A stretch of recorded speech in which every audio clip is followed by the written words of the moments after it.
Bismillahirrahmanirrahim. Assalamualaikum warahmatullahi wabarakatuh.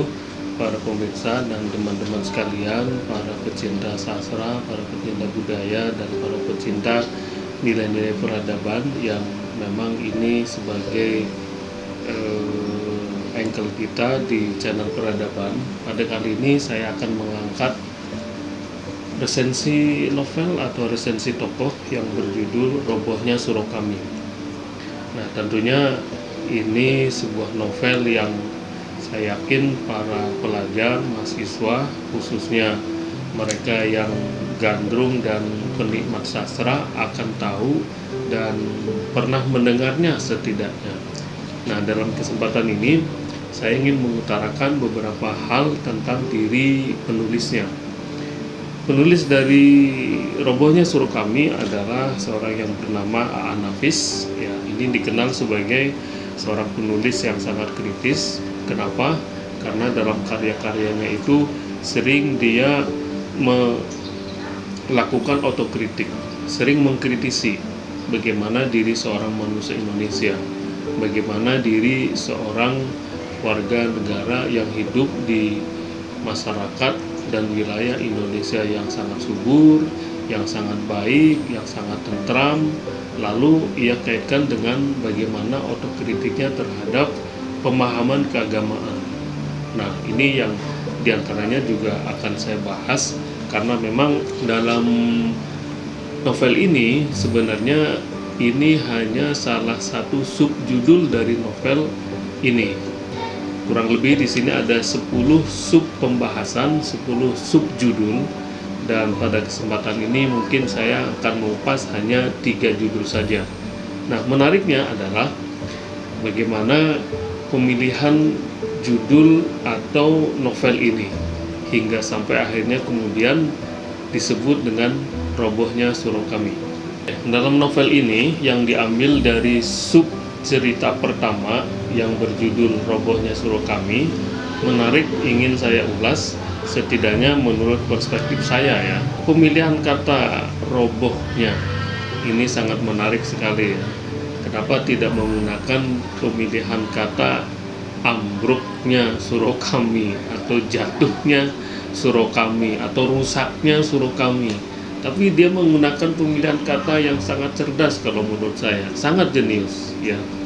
Ini menggambarkan bahwasanya apa yang dilakukan oleh seorang manusia atau sekelompok manusia hingga akhirnya kehilangan segala-galanya kalau ia dialaminya segala harta benda, segala fisik, ruh, jiwa, dan lain sebagainya, semuanya roboh semuanya. Hingga akhirnya kemudian dinyatakan telah hancur, musnah, dan sia-sia. Saya menangkapnya seperti itu ya, sampai kenapa dia memilih judul itu Robohnya Surau Kami. Lalu kenapa tidak menggunakan robohnya musola kami, robohnya masjid kami, robohnya langgar kami? Bagi saya ini pemilihan diksi yang sangat cerdas sekali.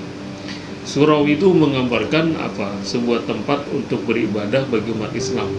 Tidak hanya juga untuk beribadah ya, untuk mengaji atau untuk beraktivitas sosial. Kemudian juga kata-katanya unik ya, surau. Bukan menasah, bukan masjid, bukan musola, bukan langgar.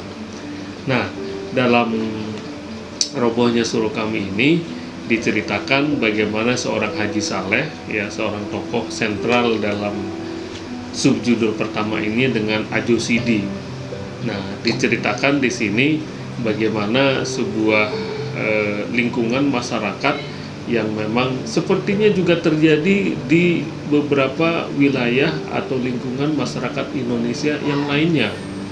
Seorang yang sudah tua, yang sudah sepuh, yang sudah berusia lanjut ya, atau mungkin dapat dikatakan sebagai seorang yang sudah mendekati usia ajalnya, meninggalnya. Bagaimana seorang Haji Saleh di sini diceritakan sangat taat beribadah, kemudian tekun sekali beribadah, selalu dikembalikan kepada Tuhan. Bagaimana dia harus nanti menjelang kematiannya itu hidup di akhirat dengan segala macam kebaikan, berbagai macam nilai ibadah, nilai sosial ya, hingga akhirnya seorang Haji Saleh yang sudah berusia lanjut itu tidak mau lagi bekerja, ya, tidak mau lagi juga mencari harta, tidak mau lagi mencari nafkah, tidak mau lagi untuk menjadi seorang yang kaya, tidak mau lagi ingin mencari materi, harta benda sama sekali. Nah, ini penggambaran yang menurut penulis dari novel ini, saya melihatnya itu sangat kontradiktif dan sangat bertentangan sebenarnya dengan nilai-nilai teologis. Dalam ajaran Islam, sebuah keyakinan atau sebuah teologi yang mengajarkan ketuhanan itu tidak serta-merta seorang yang baik itu hingga akhirnya meninggalkan kehidupan dunia, tidak mempedulikan lagi materi, tidak mau lagi ikut campur untuk mengurusi hal-hal yang sifatnya uang, kekayaan, ya, bagaimana juga memiliki harta kekayaan yang banyak. Itu juga sebenarnya sebagai salah satu perintah bagaimana seorang manusia itu kalau menginginkan sebuah kehidupan akhirat yang baik, yang kekal, yang abadi, dan memang akan mendapat ridhonya dari Allah, dari Tuhan, dari Allah Subhanahu wa Ta'ala, tentunya harus bermodalkan dengan harta benda. Seseorang yang akan mendapatkan pahala yang banyak, seseorang yang akan mendapatkan nilai ibadah yang sangat tinggi dalam ajaran Islam itu bukan berarti untuk merendahkan secara materi, apalagi tidak mau mencari harta materi. Bagaimana seorang yang ingin berangkat haji atau umroh kalau tidak memiliki uang? Bagaimana seorang hamba Tuhan, hamba Allah itu ingin mendermakan, ingin menjadi seorang dermawan, ingin menjadi seorang muzaki, ya, pemberi zakat yang besar, yang banyak, hingga pahalanya berlipat-lipat ganda kalau dia tidak memiliki uang? Bagaimana dia akan membantu orang miskin, akan membangun sekolah, akan membantu orang yang tidak mampu kalau dia sendiri tidak memiliki uang? Nah, ini pemahaman keagamaan yang patut kita kritisi, dan ini terjadi di masyarakat kita. Nah, seperti apa yang akan diketengahkan oleh seorang A'anafis, bahwasanya seorang Haji Saleh itu menjadi tokoh yang kontradiktif. Dalam perdebatan atau dialog yang terjadi di novel ini, saya melihatnya itu seorang A'anafis itu benar-benar seorang sastrawan yang sangat diperhitungkan, ya. Kenapa? Karena pada zamannya itu dia sudah sanggup memotret manusia Indonesia secara utuh. Bagaimana tidak, ya, seorang Haji Saleh yang diangkat dalam tokoh novel ini, dia berdialog secara teologis dengan Tuhan, dengan Ajusidi, ya, seorang Ajusidi. Nah, dia itu sangat berkehidupan yang sangat sederhana, hanya memikirkan akhirat, hanya memikirkan kehidupan kelak nanti di hari perhitungan, ya. Sehari-harinya dia hanya sebagai seorang yang menjaga surau, kemudian membantu orang sekitarnya, bahkan kalau diberi upah pun dia selalu menolaknya, ya. Salah satunya adalah memang dia berprofesi memiliki satu alat untuk mengasah pisau. Jadi para ibu-ibu terutama, ya, kalau misalnya ingin mengasah pisau dapurnya, ingin menajamkan pisau yang digunakan di rumahnya, ya, itu meminta bantuan seorang Haji Saleh. Itu pun dia tidak mau membayar. Lalu kemudian dia angkat dalam sebuah dialog bagaimana seorang Haji Saleh saat meninggalnya itu berdialog dengan Tuhannya. Wahai Haji Saleh, benarkah engkau hidup di sebuah wilayah yang disebut Indonesia terkenal dengan suburnya? Iya, betul, wahai Tuhan, itulah negeri kami. Tetapi kami tidak lagi memikirkan tentang kesuburan tanahnya, tetapi kami hanya selalu beribadah kepadamu, berdoa kepadamu. Lalu kemudian bagaimana dengan nasib anak cucumu? Bukankah anak cucumu juga membutuhkan harta, membutuhkan makan, minum, membutuhkan penghidupan yang layak? Nah, benar Allah bahwasanya anak cucu kami pun seperti itu. Mereka juga selalu berdoa, beribadah kepadamu seperti diri saya ini, tidak lagi mempedulikan lagi urusan-urusan duniawi. Lalu, bukankah anak cucumu itu kelak ditinggalkan dalam keadaan miskin melarat?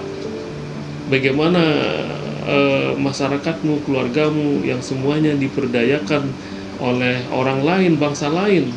Bagaimana selalu masyarakatmu itu selalu dikacau balaukan dengan kepentingan orang lain?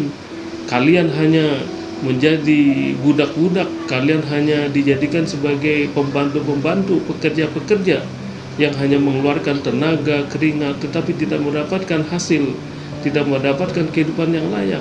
Benar Allah bahwasanya itulah yang dilakukan oleh kami, bangsa kami, ya. Kami hanya menyembahmu. Nah, dialog-dialog seperti itu walaupun sederhana tapi sangat menyentuh sekali kalau menurut saya. Seorang A'anafis sanggup menyentil, sanggup menyinggung bagaimana sebenarnya perilaku sosial masyarakat kita pada saat itu.